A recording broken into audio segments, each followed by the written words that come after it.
Bangladesh Jamaat Islami Karikandi union কর্তৃক আয়োজিত আজকের এই কর্মী সম্মেলনের জনাব সভাপতি জনাব অধ্যাপক ওসমান গনি,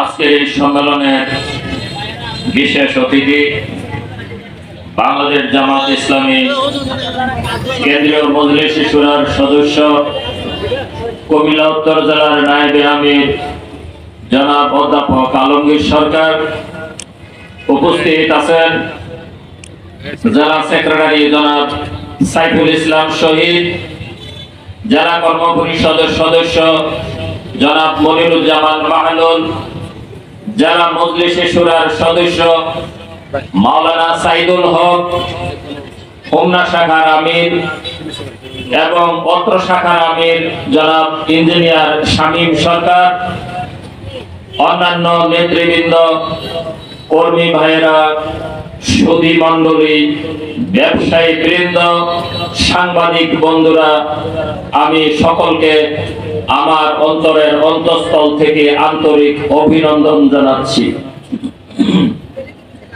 শুরুতে আল্লাহ সুবহানাহু ওয়া তাআলার দরবারে লাখো কোটি শুকর আদায় করছি যে মনিব আজ খোলা আকাশের নিচে জামাত ইসলামীকে এ ধরনের একটা সম্মেলন করার সুযোগ দিয়েছেন। গত 5ই আগস্টের আগে এ ধরনের একটা সম্মেলন এখানে হবে, এটা কি কেউ কল্পনা করতে পেরেছে? বৈষম্য বিরোধী ছাত্র আন্দোলনের কারণে আজকে এই সুযোগ সৃষ্টি হয়েছে। এজন্য ওই আন্দোলনে যে সমস্ত ছাত্র জনতা শাহাদাত বরণ করেছে, আমি তাদেরকে শ্রদ্ধার সাথে স্মরণ করছি। তাদেরকে আল্লাহ রাব্বুল আলামিন জান্নাতুল ফেরদাউস দান করুন, এই মুনাজাত করছি। অসংখ্য ভাই এবং বোনেরা আহত হয়েছে, হাত হারিয়েছে, পা হারিয়েছে, চোখ হারিয়ে চিরদিনের জন্য অন্ধ হয়ে গেছে। এ ধরনের অসুস্থ যারা এখনো আছে, আমি তাদের সুস্থতা কামনা করছি এবং অন্তর্বর্তী সরকারের কাছে দাবি জানাচ্ছি, প্রয়োজনে বিদেশে নিয়ে হলো তাদের সুচিকিৎসার ব্যবস্থা করা হোক। সংগ্রামী কর্মী ভাইয়েরা, আপনারা জানেন আওয়ামী লীগের সরকার গণতন্ত্র হত্যাকারী একটা দল। তারা এই দেশের গণতন্ত্র পছন্দ করে না, মানুষের মৌলিক অধিকার তারা কেড়ে নিয়েছে, সমাজ সভা সমাবেশের অধিকার তারা কেড়ে নিয়েছে। এরা যখন 1971 সালে দেশ স্বাধীনতার পরে তারা যখন ক্ষমতা গ্রহণ করে, সকল দল নিষিদ্ধ করে এক দল এক নেতা বাকশাল কায়েম করেছে। এরা সকল পত্রিকা বন্ধ করে 4টা পত্রিকা চালু রেখেছে। এরা ইসলামের শত্রু। ওই সময়ে তারা এদেশের যত ইসলামী দল আছে, সকল ইসলামী দল তারা নিষিদ্ধ ঘোষণা করেছে।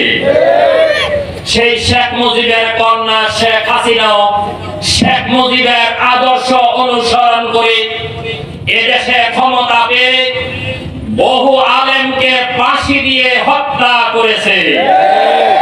মাওলানা আমির হামজা, মাওলানা মামুনুল হকের মতো দেশ সেরা আলেমদের বছরের পর বছর কারাগারে বন্দী করে রেখেছে।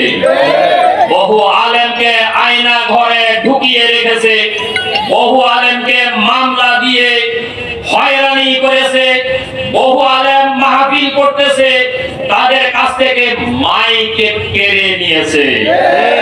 বহু আলেম মাহফিল শেষে বাড়ি ফিরতেছে, রাস্তা থেকে ধরে নিয়ে তাদেরকে কারাগারে পুরেছে।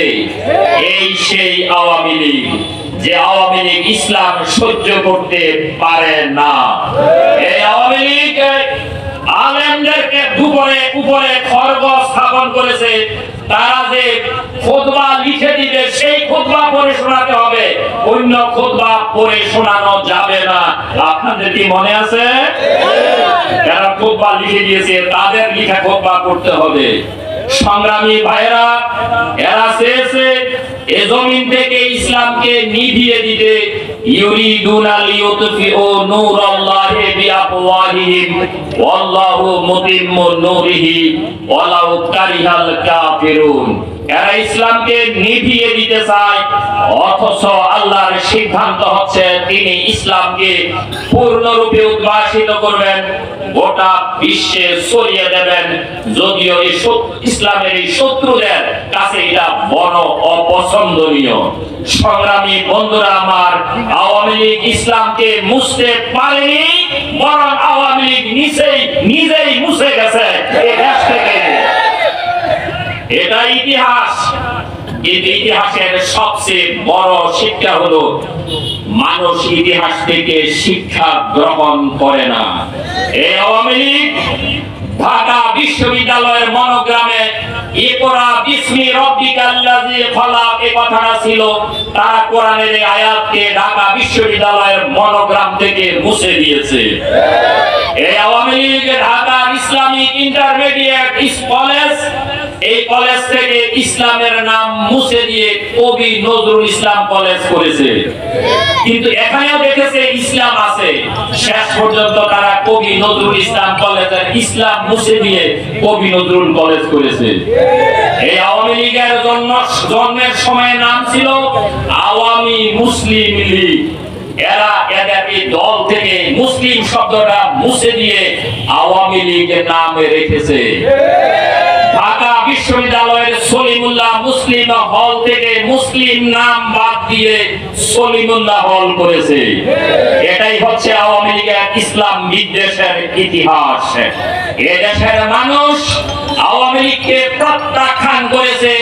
শেখ হাসিনা তার দল বল নিয়ে এ দেশ থেকে পালিয়ে যেতে বাধ্য হয়েছে। এ দেশের মানুষ আওয়ামী লীগকে আর গ্রহণ করবে না। যদিও তারা বাহির থেকে এখনো একের পর এক ষড়যন্ত্র করছে।